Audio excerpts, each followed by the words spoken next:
Hello and welcome back to this very special Halloween bonus edition of stories.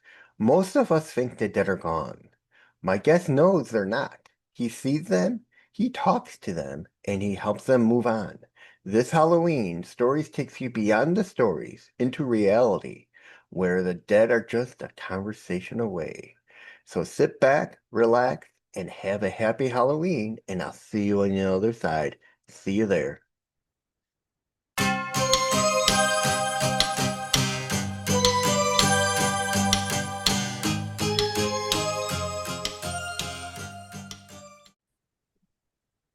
Hello and welcome back to this very special edition, Halloween edition of Stories. Today I'm joined with Daniel Jackson.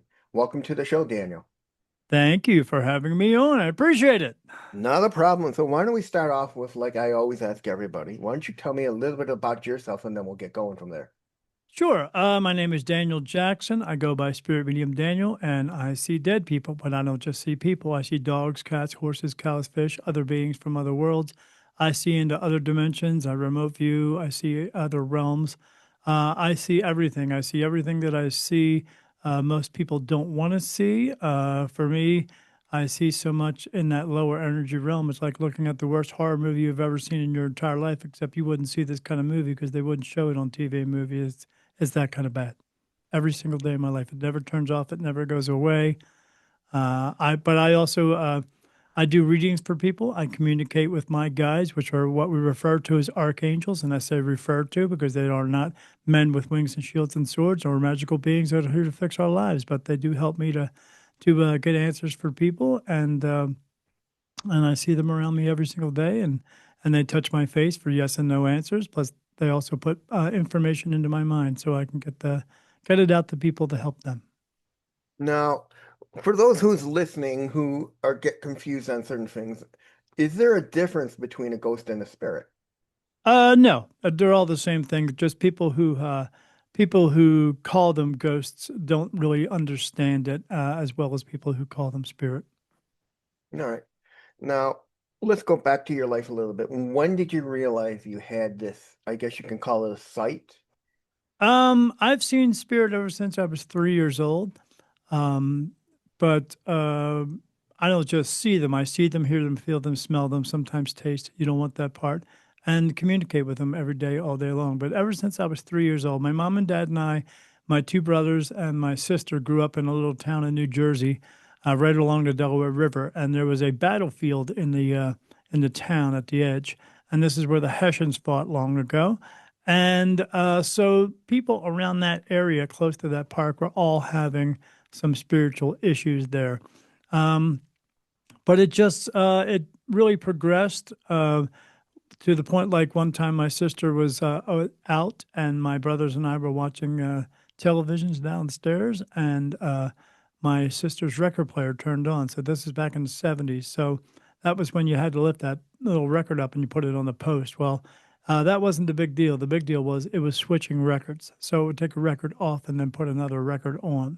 Whoa. And so my one brother sent me and my other brother upstairs to turn it off. But there was one time when my sister and my mom were in the bathroom, and my mom was helping my sister get ready for school, and they went up to a door had a full length mirror on it, so my mom could help my sister with her hair. And when they got there, there was a woman standing in the mirror with a colonial outfit on. So we had these kinds of experiences all the time. Um, but then we just got used to it. It's like when your mom and dad feed you green beans, and then 30 years later you love green beans. Why? You get used to it. And I got used to it. It became a part of my life. And then, but it really started ramping up around the time I was around in my late teens, early 20s. I remember I used to play in a rock band, and I had big hair and zebra striped spandex. I thought I looked pretty cool, but probably not so much. But I came home from a gig one time, and then when I laid down in bed, something laid down next to me. And this happened 3 or 4 times. I could feel the bed shake and I feel the pillow depress. And then that fifth time when I rolled over to see whatever was there with me, whatever was there picked up the blanket that I had on top of me and brought it up to the ceiling. And then it shook it above me and then it dropped it on top of me. And then for 2 years after that, I slept on the couch downstairs because I was so scared. But it just continued throughout my entire life, all the way up into my 20s, 30s, 40s, and then right before turning 50 years old. About 6 months before that, my wife went away on vacation for 2 weeks, and for 2 weeks, I saw everything you could ever imagine in a scary movie happening in my house. I had 8 foot praying mantises standing around. I had 7 foot skeletons walking around and little beings walking around. I saw these little skulls floating around with red eyes and fangs, and I saw this cloud that would come out of the corner of the room. It would be a different color every night, be red or green or yellow or blue, and then come out with red with black stripes, green with black stripes, that type of thing. I also saw went downstairs to get my cat out of the basement, and when I did, I looked at him saying, "Come on, buddy," and he looked at me, and he looked to his right, and then I looked to my left, and when I did, I saw a wall of blackness appear, and then I saw a man walk out of the wall of blackness, and he had like a wide rim black hat on and a long black coat, and then he walked across the floor, and then he just disappeared through the corner of the room. But when he was walking across the floor, he had no feet, so it was kind of Mhm. strange to me. But yeah, I was just seeing everything and all this crazy stuff. And then my wife came home from her vacation. She told me about her adventures, and then I told her about mine. But it wasn't until about 3 days after that because she thought maybe I was diabetic. I had some psychosis going on with my medication. But about 3 days afterwards, she started seeing some of the same things, and so we eventually had a paranormal group come to the house. And by the time they got done at my house, they got out on the front lawn. Well, I was supposed to hear from them 2 weeks later, and it took me 6 weeks to get a hold of them. And they were afraid to come back into my house because they got uh, so much evidence. Like there was one time they had me do uh, go in the bedroom and lay down in my bed and pretend I was sleeping to see what would come in. And they came in with that spirit box, and when they did, they turned it on. As soon as they turned it on, it said Wendy, Michael, Paul, Helen, unique, special, light, energy. It even said the word road one time, like road, and when it said that, a car went past my house, and I was like, "Whoa, what's going on here?" But then they asked questions, and they asked questions for 10 minutes, and it answered for 10 minutes in perfect sentences. One of the questions they asked was, "Are you here to harm Daniel?" And they said, and then that voice came through and said, "No, we are not here to harm Daniel. We love Daniel. We love Daniel's light. Daniel is the light." So when it started saying that, then I was a little freaked out. But yeah, I mean, there was a girl there who was taking pictures of me, and every time she took a picture of me or me with someone else in the room, I had 15 or 20 light orbs completely surrounding me. But when they took a picture of someone else in the room, there was nothing around them. So everything was always happening to me.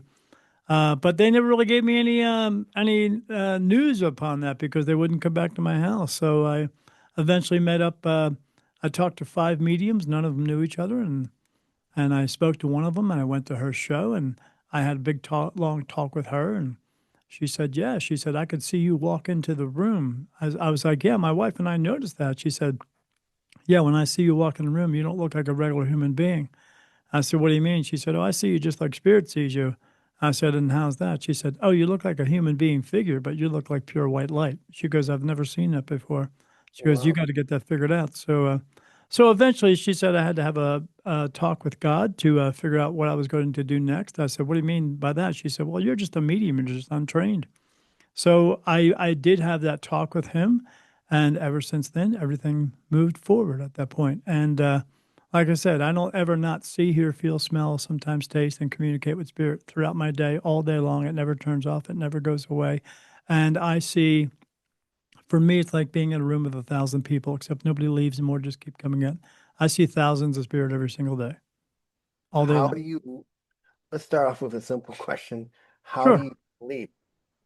I don't sleep very much. It's hard for me to sleep because they talk to me or talk around me all night long. So I do have to take like a little sleep aid to try to go to sleep, but still they wake me up. So I get maybe 4 or 5 hours of sleep a night. That's about it. But it's been my entire life. So you get used to it. I'm into like a regimented, but I'll wake up in the middle of the night and I'll see a whole bunch of people standing in my room, or I wake up and I'm remote viewing, or sometimes when I'm remote viewing, I catch other people who are remote viewing me. So you just get used to it.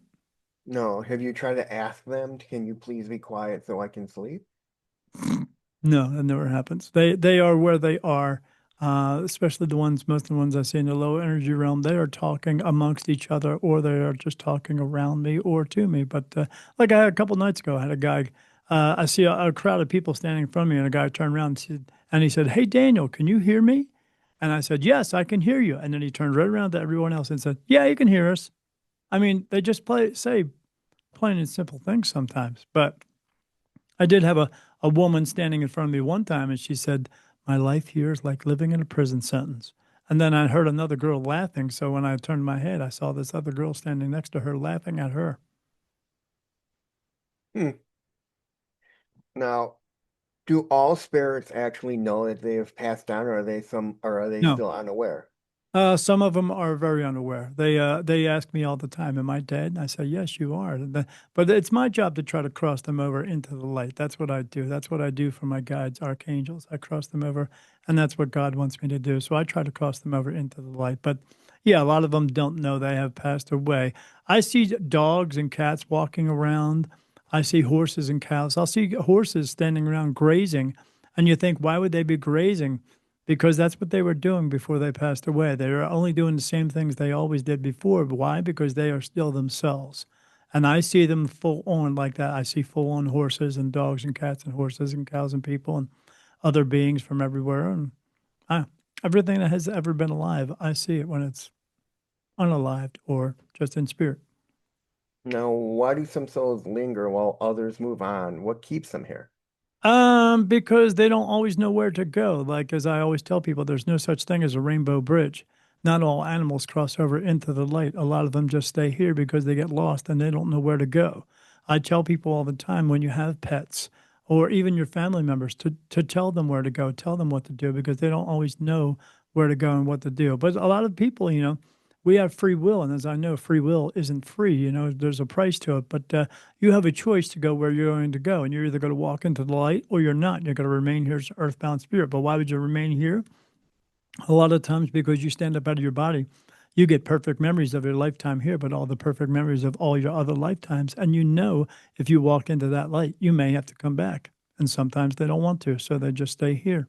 But that is a very negative place. There's not a lot of energy there. There's no light there. I call it the dark place.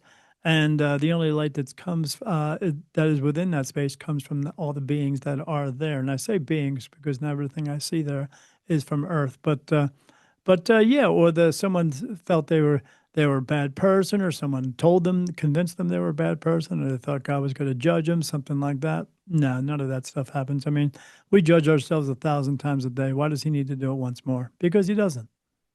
People convince us of that. People make things complicated. That idea of someone staying and others leaving already says so much. And for you, that isn't a theory. It's your daily reality. So let's Yeah. go deeper into what is actually like experience them. How do you experience Um, them? The language of the unseen. well, I see them thousands at a time, just standing around, communicating with each other, talking with each other, kissing, making out, doing everything else, because you can still do everything else. Sometimes I see the parade. I call that the parade. I see what looks like a parade of people coming from like maybe 20 or 30 miles away.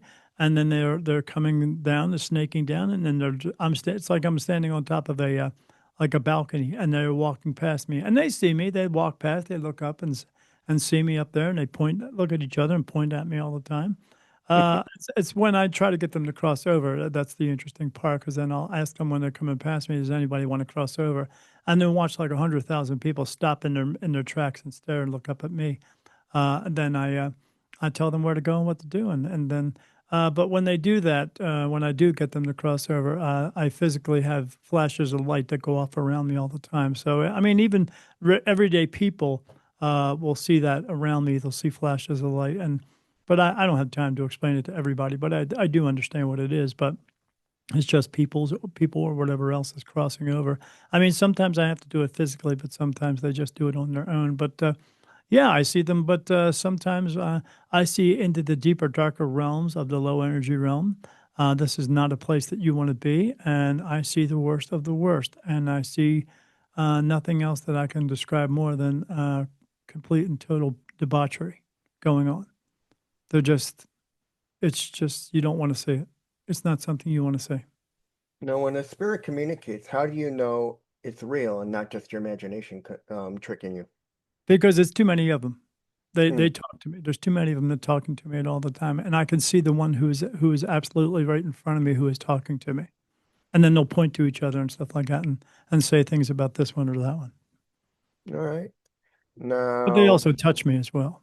mm, I do get I different get I get spirits, touched, poached, and pinched all day long. now, do spirits reach you through different senses? Maybe one through sound, another through sense or touch? Oh yeah, I like I said, I see, hear, feel, smell, sometimes taste and communicate. You don't want the taste part. The taste part is when a negative energy comes through and is trying to influence me in a way that he wants to influence me. And when they do that, that taste part, it tastes like someone just threw up in your mouth. So Ew. yeah, Okay. it's pretty gross, but yeah, they come up to me now. The negative ones really can't touch me. I'm protected from archangel. The archangels protect me all the That's time, so good. nothing bad can touch me. But the regular spirit walk up to me all the time and touch me and pinch me and poke me, and I feel it. You just get used to it after a while. All Doesn't right. doesn't bother me so much anymore. It's every day, all day long. All right. And for those who've never felt it, can you describe what it truly feels like when a spirit is near? You can. I pick up on their energy. I pick up on their sadness. I pick up on if they're happy. I can feel them around me. Again, they start touching me, poking me, pinching me because they don't see me like you see me. I look like a figure of white light, so they're trying to figure out what I am. So they're always walking up Mm, to me, and then or again, the way that spirit communicate with each other is what we would call telepathy. So they can read your mind, so they know everything that's going on, and that's why they'll say to me, Daniel, hi, how are you? And I'll say, good, how are you? And then they'll start a conversation. But I'm not interested in having that long conversation with them. I'm interested in trying to get them to cross over into the light. So that's what my main concern is, and that's what I. If they don't want to do that, then I just move on to the next one. But I don't always just cross over one at a time. It's usually a couple thousand at a time. so you do have spirits who will come up to you and almost realize that once they realize you can see them, want to tell you their life story.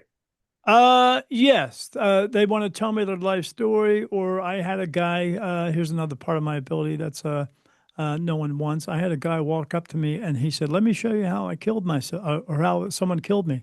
And then when he said that, I saw a wound appear on his head, but when he did that, I felt the pain of it. So I was standing there like I got a real bad migraine headache, and I was like, stop, stop, stop, stop. And he's like, oh, I'm sorry, I didn't mean to do that.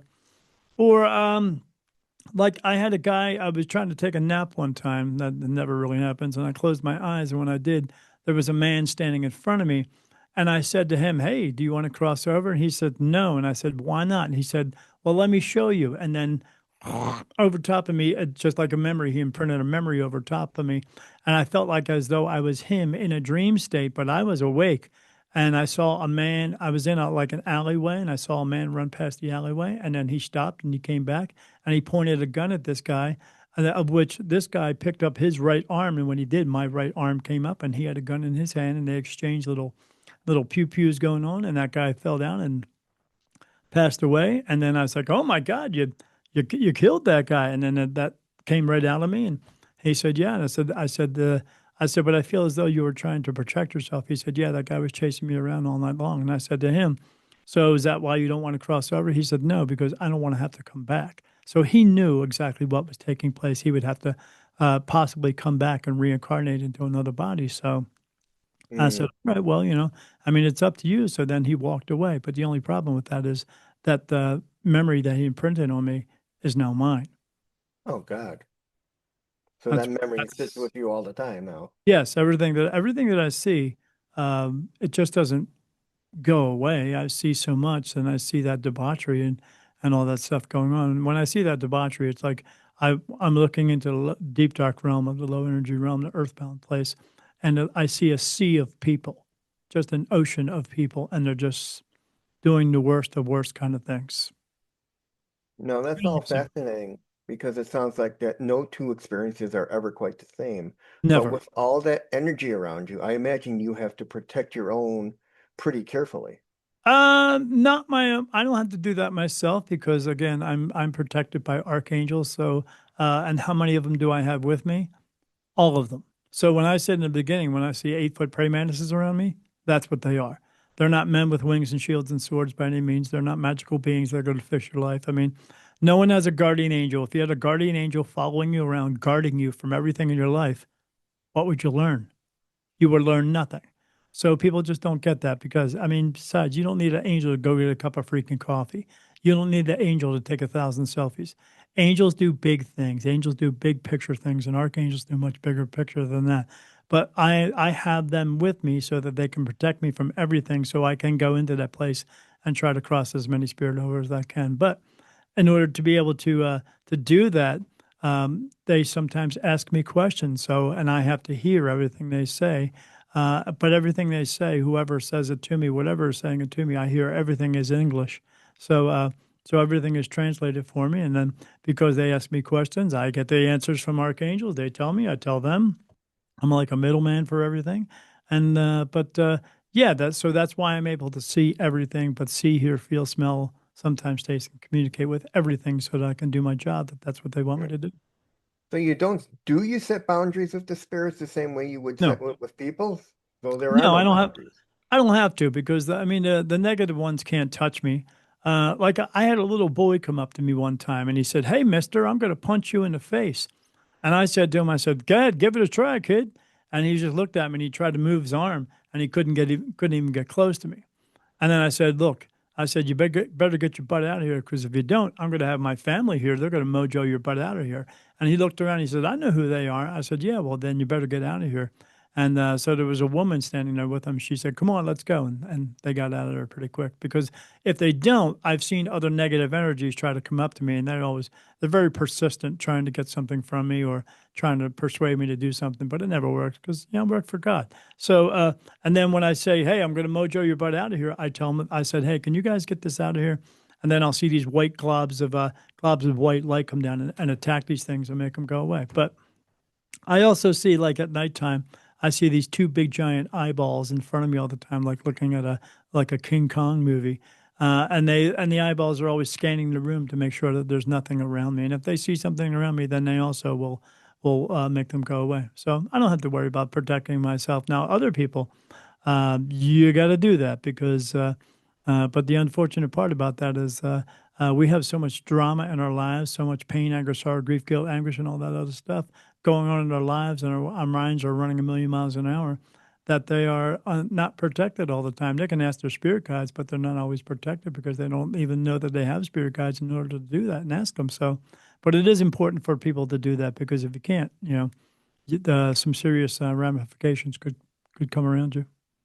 Now, what's your process for making sure you're connecting with something benevolent and not harmful? Um, I see them. So when I see regular spirit, they are just like the same color we are. That's the ones who have crossed over into the light. The ones that are in the low energy realm, I see them as they are, but the actual color of them is blue because the color of energy is blue. It's when they turn red, then I know the difference. When I see a little bit of mist of red, or they start turning red, then I know it's. But I don't seek them out to have conversations with them. But they always want to talk to me. But again, there's nothing that they can absolutely do because they try to influence me and talk to me, but I don't let them do that. And then, and I will, but I still ask them if they want to cross over, but they don't like God very much. So, uh, but not a big deal. So I just move on, and I tell them to go away because if they don't, they look around, they go, "Oh, okay," and then they leave. But most of the time they don't, and so I have to make them go away by telling my guides to make them go away. So I never really have a problem with that. Again, they talk to me all the time and they say some very horrible things. But just because they say something horrible doesn't mean I have to agree with it or go along with it. Just like anyone else in this world, someone can say something horrible to you, but you don't have to agree with it or go along with it. You can just say no. Now, you've mentioned that they try to influence you. What are some of these ways that they've tried to influence you? One of them told me to pick up a gun and shoot myself. How's that even an influence? I would see that more as like, I don't like you, just kill yourself. Well, they don't really want me to kill myself. What they want to do is they want me to feel depressed because when you're feeling depressed, then you're putting out negative energy of what they have to collect, because the negative energies need more negative energy in order to get that. If they can't get it over there in the low energy realm, they will come into this realm and get it off of us. Why? Because Mm. everyone here is a buffet of negative energy. Oh yeah. Yeah. Okay, so they feed off of negative energy. Yeah, but I don't give them any negative. I don't curse at them. I don't do nothing. I don't say nothing horrible to them. There's things that people think they can use to make negative energies go away, but that doesn't work at all. You can't sage anything because that smoke from a physical realm is not going to transpose into a non-physical realm to a being that doesn't have an actual physical body. So it doesn't have physical lungs and it doesn't smell and it doesn't breathe. So the only thing you're doing at that point is setting off your fire alarms. That's all you're really doing. If you're burning it and it makes you feel good, then that's fine because that's positive energy. You can't use a cross because a cross is a form of punishment. You can't use the good book because the good book has a bunch of bad stuff in it. Then that's not going to make negative energies go away. So the only way you can make them go away is by being a positive person and putting out positive energy. That's the only thing that works. Everything else is a lie. It just doesn't work. And they laugh at you when you're doing that stuff. So don't bother doing it. No, I want to go back. You're married, and Yeah. how does your wife perceive all of this? How does she, with you dealing with it all, how does she perceive it and deal with it? Well, my wife is also, she's a very strong empath and she does Reiki. She's a Reiki master. But she gets some messages, but she doesn't see everything that I do, but she does see some things like when outside of my bedroom, she'll see this purple and orange swirl that's going on around in front of my bedroom door, and then she'll open the door and it looks like there's a tornado in my room of energy. But she doesn't have to use a nightlight either because when she walks in the door, I physically glow at nighttime. Wow. Um, so yeah, she can see around the room, but she's used to it now. It's been going on, I mean, head on this much for 9 years. So it really doesn't bother her as much, but it's not like she's walking around and asking me questions about things because she understands it. But I mean, I do readings for people, and I go up. I have to go this weekend tomorrow up in the Tucson and do readings tomorrow, and then I have to go again the following week up in Tucson on a Sunday. But she just sits there and she sets everything up, and then I just sit in a chair, and she just brings me people, and she just I mean it's the same thing for her as well. I mean she doesn't really have to sit there and watch me and see what I do because I get everything right. So I never have a problem with it.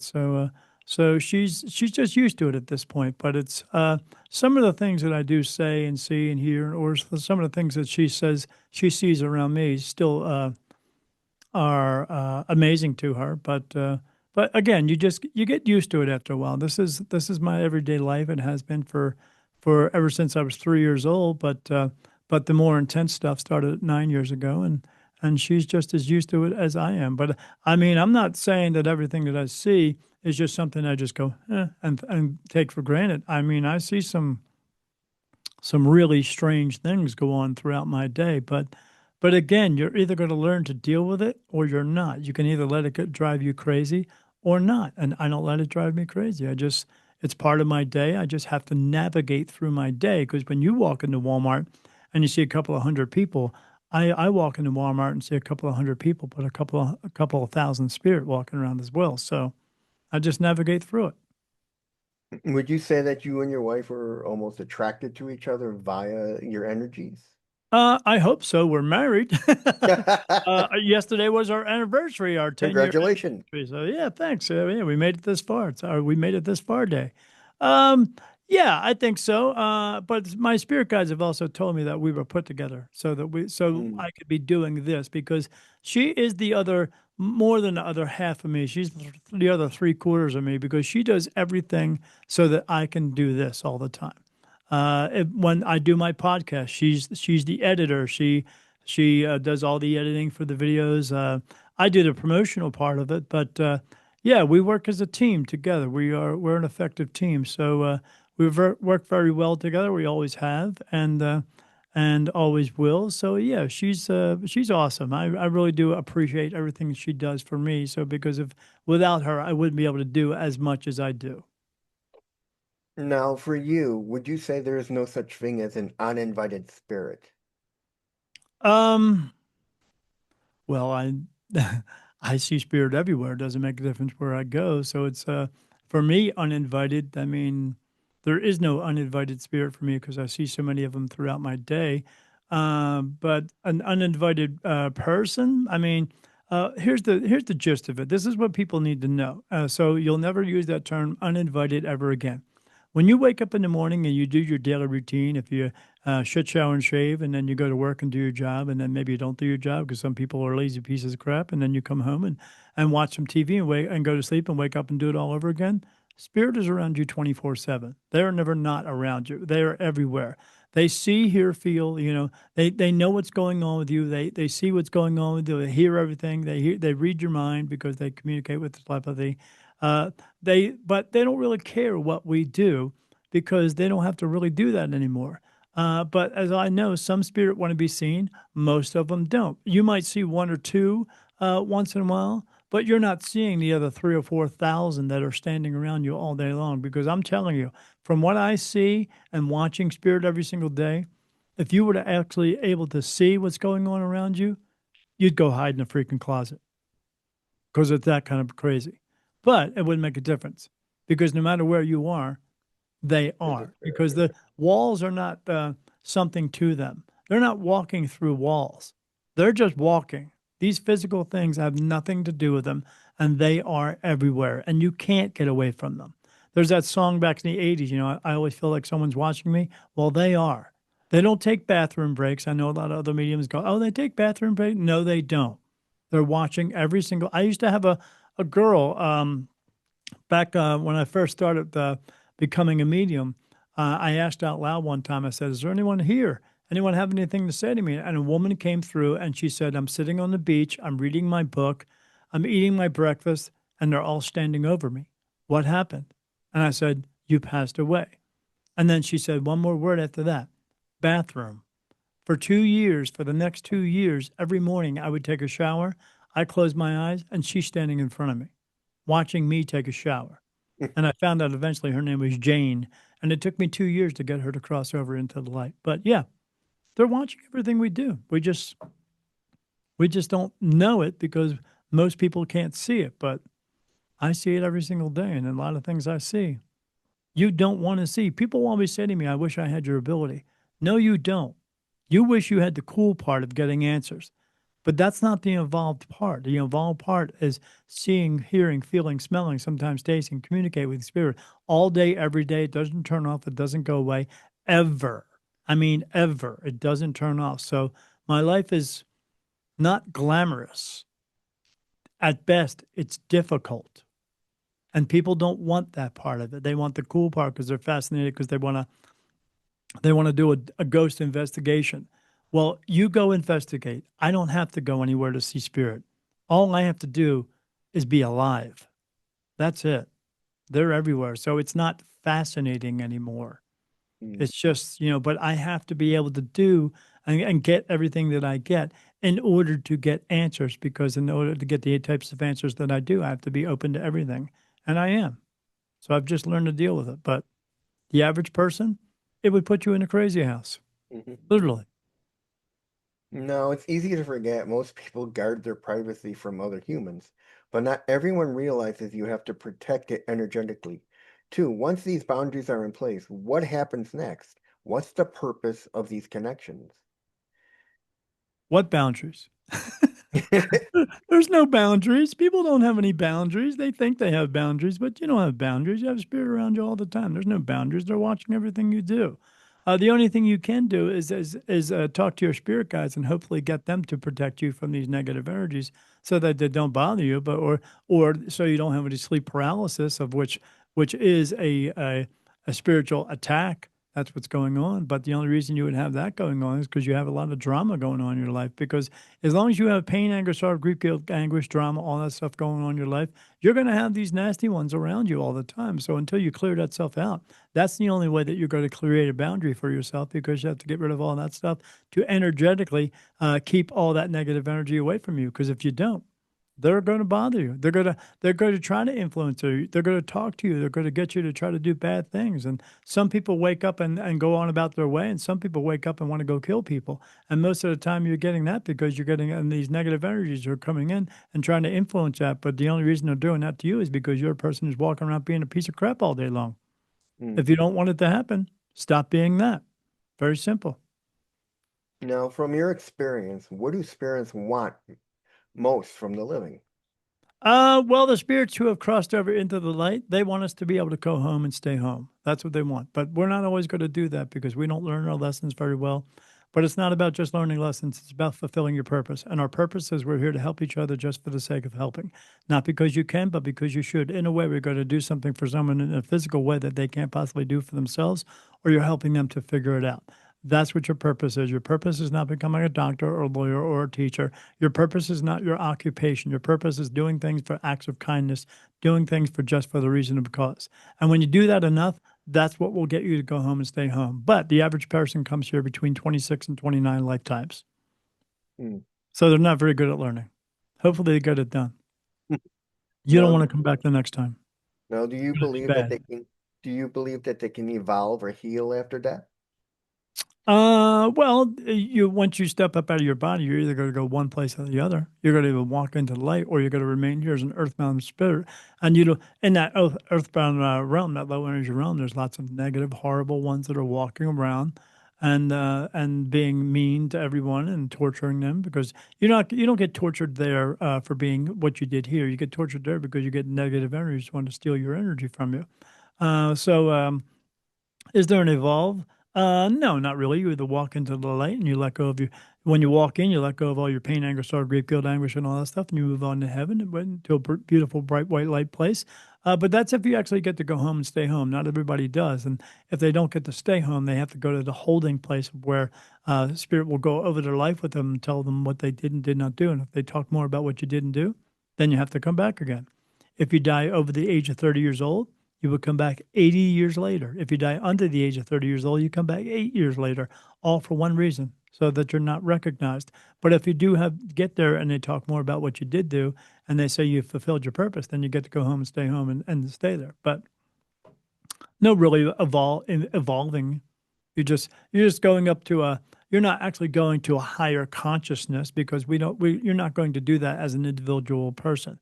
We have to do that as a race of people, as the human race. But you will be where you are. You will know where you are. You're connected to everything. You'll see angels and Jesus walking around and all the other spirit, and you'll know that you're connected to all of them. Why? Because we all come from the same family, the soul family. You're related to everybody. We just don't realize that here, but that's because we have lessons to learn and a purpose to fulfill. Now, have you ever felt a spirit's personality or emotions change over time?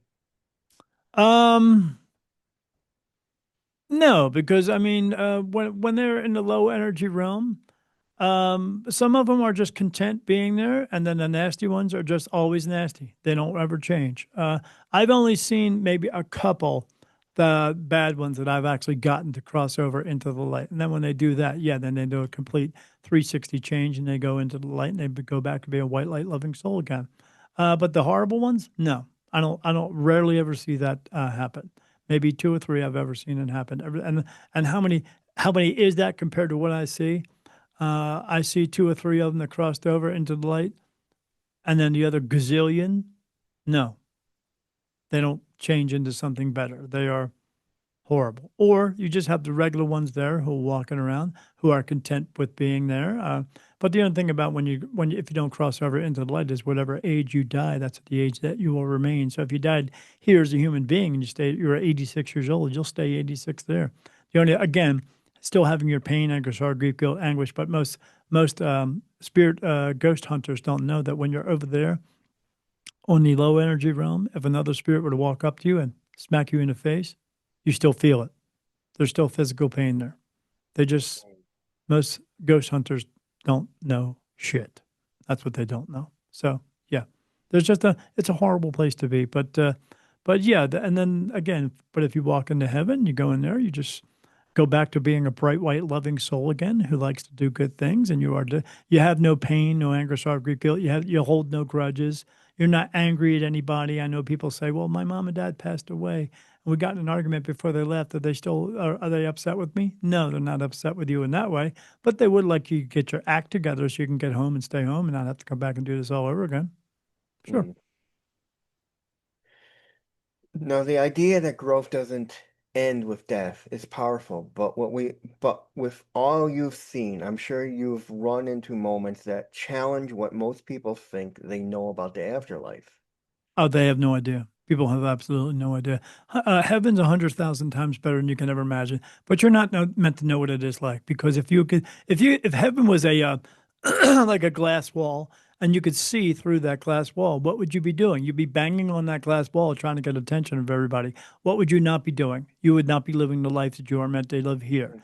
And again, then you'll have to come back and do it all over again. But no, they have absolutely no idea, no clue of what is going on there. I was watching a friend do a live show, and they were doing a spirit box thing, and even the woman who's using the spirit box thing, she doesn't know what she's doing. She had it turned on, and they were talking to a spirit over in the and then the spirit. I'm just watching as a listener, and the spirit says, "I got these 30 shadow people around here. They won't let me go anywhere." And I said, and because I knew these people, I said, "Invite me on, invite me on." So they invite me on. I said, "Do you not understand what's going on here?" And she's like, "No, what's going on here?" I said, "Did you not hear what he said? He said he's got 30 shadow people around him, keeping him from going anywhere. That spirit has not moved over into the light. He is in the low energy realm." And they were like, "What? What?" And then he said some other things, and they were like, "Oh my God! Oh my God! We didn't know that." And then the one girl who was with the spirit box girl said, "But I've had readings done with him." I said, "Yeah." And the reader who's doing the readings for you doesn't even know where they're at. She's just connecting with the energy. Anyone who has an ability in that way can connect with the energy, but she doesn't know where they are at. So you being there talking to him, telling him how much you love him and how much you miss him, and he's there telling you how much he loves you and misses you, you don't even realize he is still stuck in the low energy realm.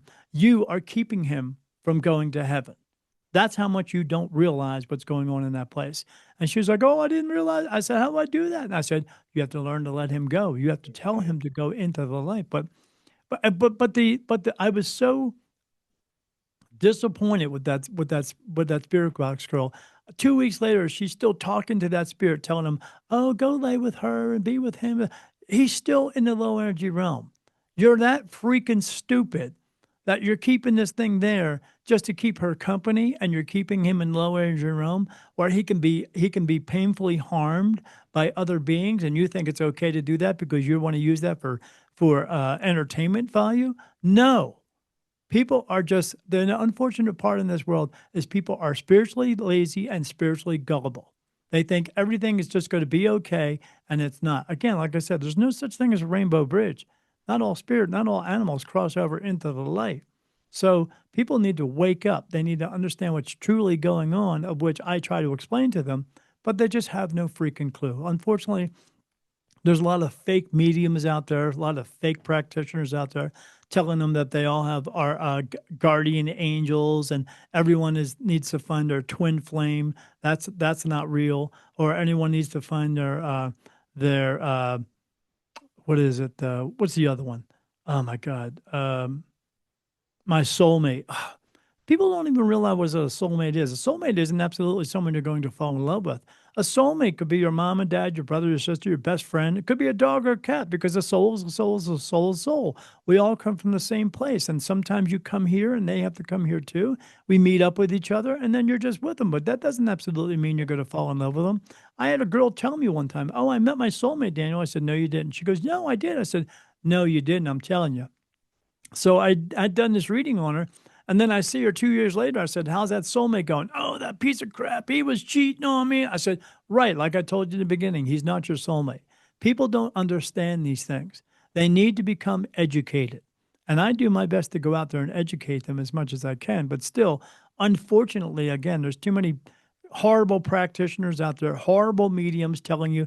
I mean, if anyone ever tells you they can take your past life trauma away, They are lying to you because your soul holds that information. It holds it, not it doesn't feel the pain, but it holds that information, the memories of it, so you can learn from it. So if a person says, "Oh, I can take that away from your all your past lives," no, they can't. That's God energy. They can't take God energy away, and they can't take that pain and that memory of those pain out there because if they took it away from you, what would you learn from? So you got to pay attention to these people out there. There's so many snake oil salesmen. There's so many of these fake practitioners. Oh, I can use my intuition to help you with your business and get that. No, they can't. Your intuition is for you. IN, the first two letters is in, within. It's to help you to get through life, not for you to businessly help someone else get through their life. I see there's just so much crap out there. I mean, everything is energy, and energy is Mhm. everything. And everything you've ever learned in your entire, I mean, past life regression. I mean, seriously. I mean, you don't need to know what you did from 100 years ago. What you need to do is figure out your life now and do what you're supposed to take care of now because it's not important what you did 100 years ago. Why? Because if your life was so important from your previous lifetime, you would have gotten it done and you would have went home and came and had to stay home and you'd have been okay. But you had to show up and do this all over again. Why? Because you keep screwing it up. That's why. So stop paying attention to what's going on 300 years ago and get your spiritual life together now so you can go home and stay home. But people, again, they're just so spiritually lazy and they're spiritually gullible. They believe in everything. They think on the television show Supernatural that angels have wings. Angels don't have wings.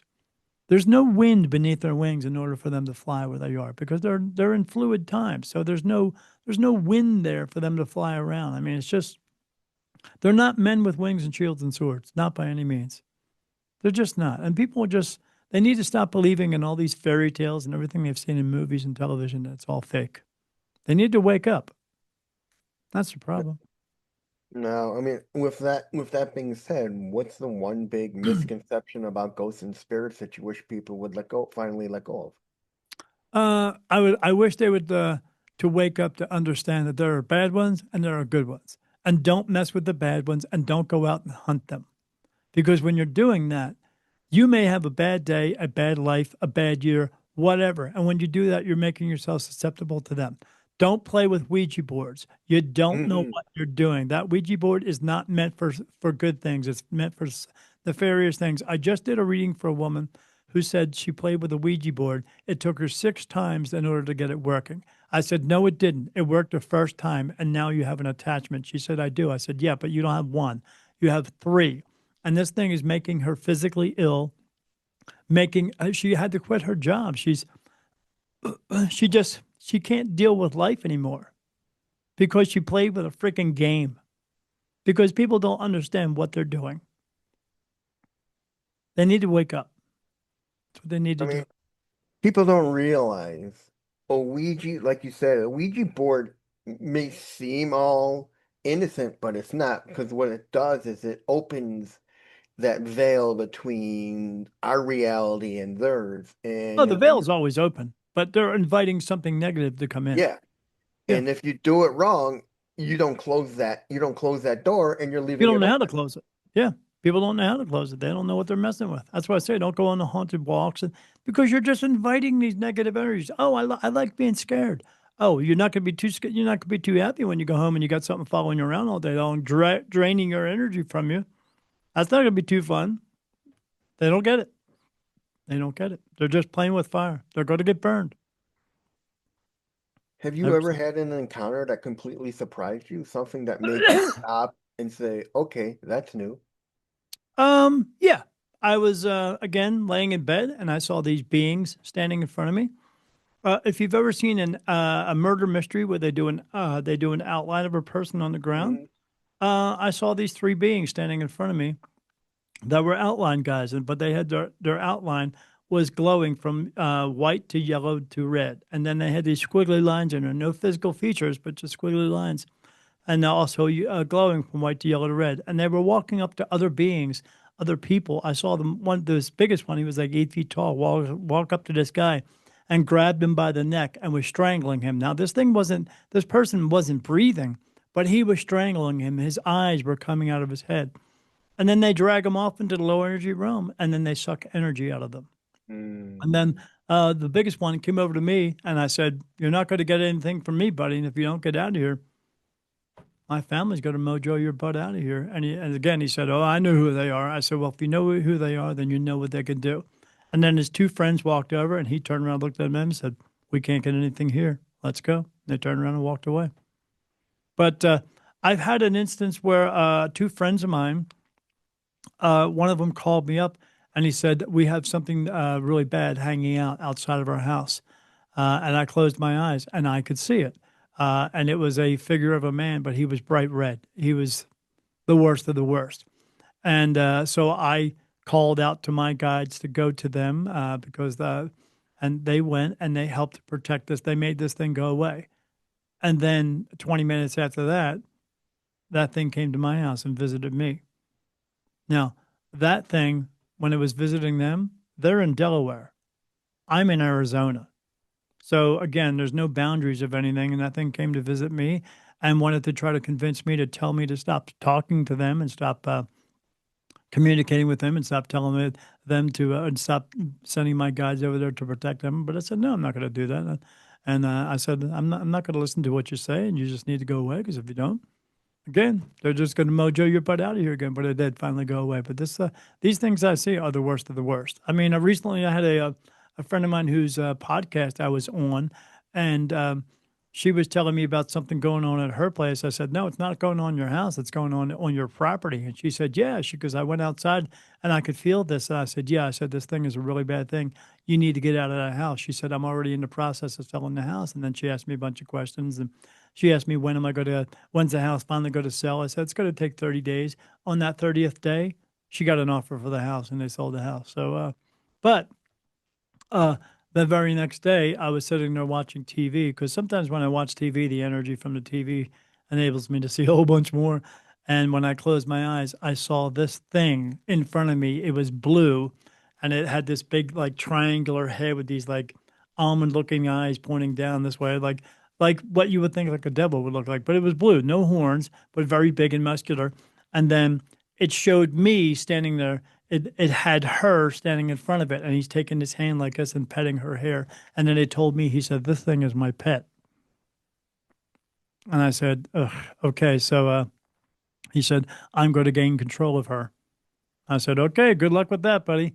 And then I called her up and I left a message on her phone. She didn't get my message for 3 days because this thing wouldn't allow her to get messages. When she finally walked out of the house or was driving down the road, all my messages showed up on her phone. So that's what they can do. They are pure energy. They can manipulate other energies, and they cause this thing to not let her get her messages that I was sending her, letting her know, "Hey, this is what I saw. This is what it looks like." And this thing had a big draw on her husband. They finally got away from the home, and it stayed there. But yeah, it took her like 3 or 4 months to finally get out of that place. Now, And that's what these things do. mm, now, what's the most profound or moving moment you've ever experienced communicating with a spirit? Seeing God. I've seen him 11 times. He has spoken to me 11 times. He's touched me 8 times. Um, the very first conversation I had with him personally, I was working with a group of mediums who were helping me to develop this, and I found out I could channel. One of my guides said to me in a message, he said, "I want you to sit across from this one woman, ask if it's a permission to clear your minds out, hold out your hands, and let her hold your hands and see what." And they said, "Just watch." So I did that, and then when I said I wanted to do that with her, one of the other women said, "Oh, are you getting ready to channel?" I said, "I don't know what I'm doing here because I'm so new," and so we did that. But eventually, they asked me to do it with another woman in the group, and when I did that, and we held out our hands, um, then the voice came through and said, "Hello, my son," and I said, "Who am I speaking to?" And he says, "Ah, your father." He said, "You call me God." He said, "But I don't like to be called that because you use that word too many times that have nothing to do with me. I prefer to be called Father." And I said, "Okay, Father." When he was speaking, my skin felt like it was on fire. Everyone in the room was like, "What is going on here?" And then the goosebumps were coming out, and everyone's hair was sticking straight out. And then the voice came through and said, "Don't worry, that'll go away soon." So he knew exactly what was taking place. And then he started talking about me and telling me how I needed to learn to trust myself, because this was in the very beginning of becoming a medium. I didn't know I was becoming a medium. They were just helping me to get this straightened out. And he said, "You'll be working with my children. You refer to them as archangels. They will be giving you answers. You'll be communicating with. They will you, but it's a process for you to learn how to work with them." And I said, "Okay." That was pretty extreme. And then when they came through, because I was seeing these blue and white lights coming out of my floor at nighttime and up through the ceiling, they started showing up a lot more after he said that. And the process of that was I was seeing them around me, those 8 foot praying mantises. They would come around me and I'd go to sleep at night. And when I'm laying there in bed, I'd see little arms and tentacles coming down and touching me all over my body and my skin. And I feel these cold little touches all over my entire body. And then I would go to sleep at night. And then I would wake up 3 or 4 hours later and I'd be throwing up and shitting everywhere because the energy from them to what they were doing is working on my soul so that I could see them, hear them, feel them, smell them, communicate with them better. And because of that, it was like having the flu. And that went on for twice a month for 3 years. Oh So God. so twice a month for 3 years, I'd go to sleep. I'd see them working on me, and then I'd be throwing up and crapping everywhere. So anyone out there who says that they are working with archangels, or if you go to see someone says they're working with archangels, always ask them what's the process. Because if they don't tell you a process, they're not doing it. I've had some of the mediums tell me, say, "Oh, well, maybe that's the process for you." No, that's the process, because angel energy would knock you on your butt. It's that strong. God energy will knock you on your butt. You have to be worked on. There's a process to it. So if they are not telling you the story that I just told you, they're not doing it. Plain and simple. People need to watch out for this because again, there's a bunch of snake oil salesmen, used carsmen, salesmen out there trying to convince you into everything because they see a market in it. They see money can be made. I don't do what I do for money. I do what I do to help people. That's what I do. But yeah, that's probably the most profound that I've seen him 11 times. He doesn't look like what you think he looks like. But one time I saw him, he was completely genderless. He had just two round eyes, a small nose, and a small little mouth because God is, he's neither he or she. God just is. We just can't understand him. No, that's incredible, and it really humanizes something that most people only think is scary. Because sometimes the truth is these connections aren't about fear, they're about understanding. Right. It's all about understanding. It's all about because even in the hierarchy of things, there's no I'm better than you, you're better than me within spirit, except for the lower energy realm. But in heaven, it's not about who is better than who, because the hierarchy is God, archangels, what archangels refer to as lesser angels. That's what we call angels because they just have less responsibility. Then you have spirit guides, then you have spirit, then you have us, who our spirit is within us, and then spirit who are in the lower energy realm. But there's no such thing as spiritual masters or ascended masters. That's a bunch of bullcrap. This is what stuff people make up in order so they can tell you how much better of a person they are because they're able to connect with them and you're not. So yeah, there's all these I'm connected to Bashar bullshit, or I'm connected to Jonah bullshit, or I'm connected to the spiritual council of light bullshit, or I'm connected to the galactic council bullshit. It's all bullshit. There is no such thing as a galactic council or spiritual council of light. They're so full of themselves. That's the problem in this world. Spirit don't see themselves as being any better than anyone else. You walk around in heaven, you will see Jesus, you will see archangels, you'll see angels, you'll see everyone. You'll see everyone and everything, and they will all treat each other just as well as they treat everyone else with respect and kindness and love, because it's all about that. It's not about how much power and control or greed they have in this world, because that's a problem in this world. Because like the people who talk about, the people who want to tell you how to live your life the way they want you to live it while giving them 10%, those people, who the good book people, they want to control you with their greed and their power because they say the God is a merciful God, yet he's a fearful God. Well, which one is he? He's neither. He's a loving God. That's what he is. And he wants us to learn. There's that saying that says, God bless you. Well, he did. He put us here. He wants us to figure out the rest. Pretty Mm. simple. But we're all meant to do this together. There's 7.5 billion of us. If we weren't meant to do this together, there would only be one. And that's what the one thing that people can't get is we're all meant to sit here and try to get this together and get it straight. So for the good of all mankind, so we can all take care of each other. But the problem is that we're all pointing rockets at each other because we think one piece of land that they think they own for a million years, but they don't really own it because the people 100 years before them owned it, and the people 100 years before them had owned it. No one really owns it. We all own this world. We all need to work together and try to get this figured out because if we don't, we're going to annihilate each other. I mean, I tell people all the time, we all live on the same planet. No one's going anywhere anytime soon. So we better start to get along with each other before we annihilate each other because the world doesn't want us to do that. They want us to segregate ourselves from ourselves. They want us to hate each other for every reason that they can think of so that we can make the world go around because the world goes around with money. Well, the world could go around with love, but we just have to get onto that space. Now, for those listening who feel a presence or a sense of spirit, what's the safest, most respectful thing they can do? Don't say any curse words. Don't scream at them. Don't yell at them. Uh, Talk to them. Maybe they will say something to you. But be the best version of you that you can be. Be the most positive version of you that you can be. Try not to have any pain, anger, sorrow, grief, guilt, anguish, and all that drama and all that stuff going on within you, because the negative ones are attracted to that. But the positive ones want to help you in this world. You can listen to your spirit guides, but the only way you can get true answers by listening to your spirit guides is do that through meditation. And the only way you're going to get clear answers is you have to let go of your pain, anger, sorrow, grief, guilt, anguish, drama, no smoking, no drinking, no doing drugs, no tattoos, none of that stuff, no CBD, because my guides tell me in order to get clear messages, I must be clear. And that's Mm. why I get so many clear messages. But people don't want to do that, again, because people are spiritually lazy and they're spiritually gullible. But the only true way that you're going to get these true answers is by learning to let go of all that other crap so you're able to clear yourself out in order to get those answers. Now, what are some of the signs people often overlook when a spirit is trying to connect?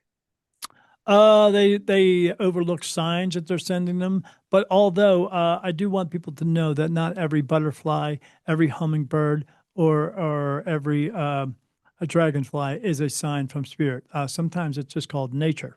Uh, but they do send signs to us. But if they're going to send a sign to you, it's going to be something personal, and people overlook that. And if you're going to see a sign from them, a sign that they will be sending you, you'll see it in like a synchronicity or a repetition of it. You'll see it two or three times. You might see it on a television commercial. It might be maybe it's a bluebird, and you see a bluebird on television, Mm. and then you read a newspaper and it says bluebird in it, and then you hear you turn on the radio and there's a song and talking about bluebird in it.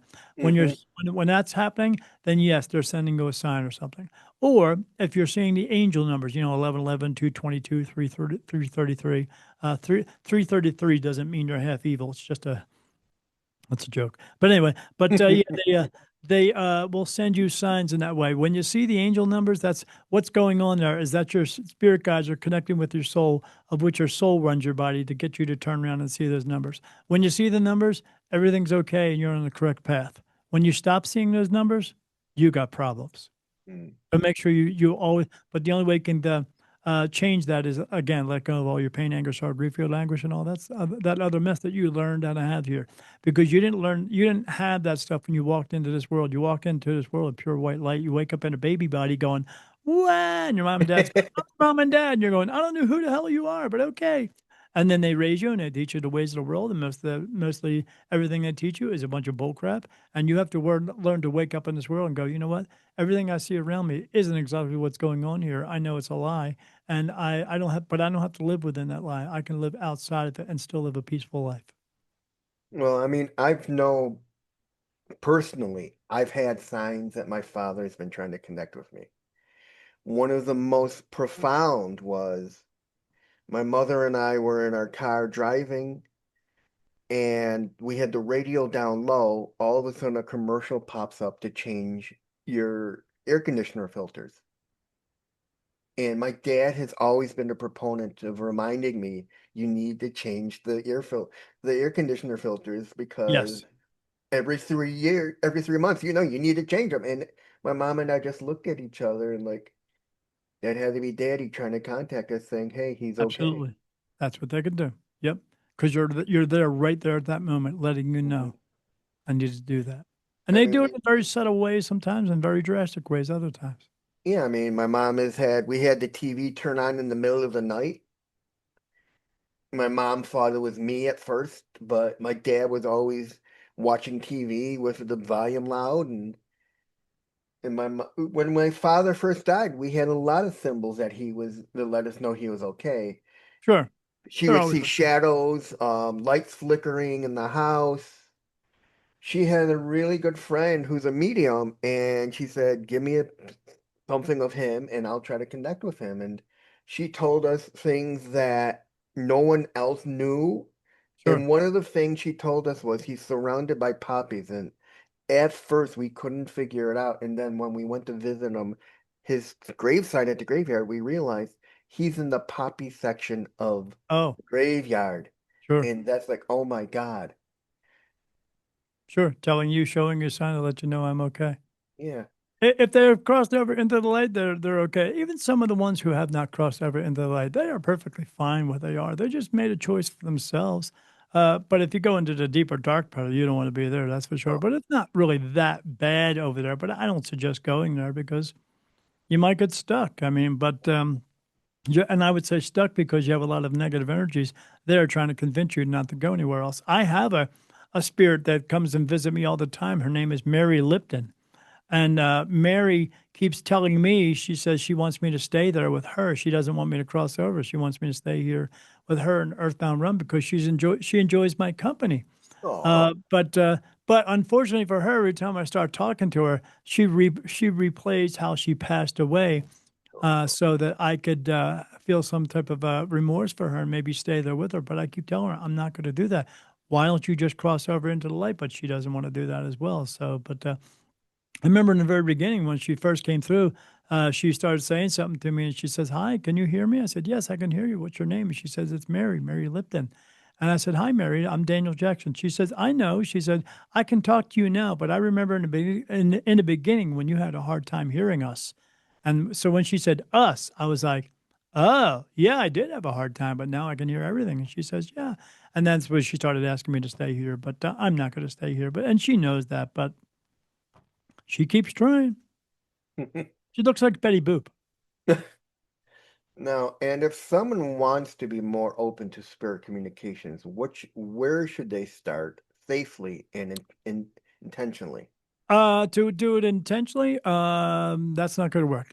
In order to actually communicate, if you're going to do it with like through a spirit box or something like that, that's possible. But in order to have something like I have, you either have it or you don't. And the reason you have it is because when your soul was created, when God created your soul, He made that a part of your soul. And sometimes you wake up with it, and sometimes you don't. But you can't go to school and take an intuition class and think you're going to now become a psychic medium. It doesn't work that way. You either have the ability or you don't. But not everybody can handle the ability because they don't understand the responsibility of having that ability. Because it's like Spider-Man, with great power comes great responsibility, and they don't always want it because sometimes it does scare people.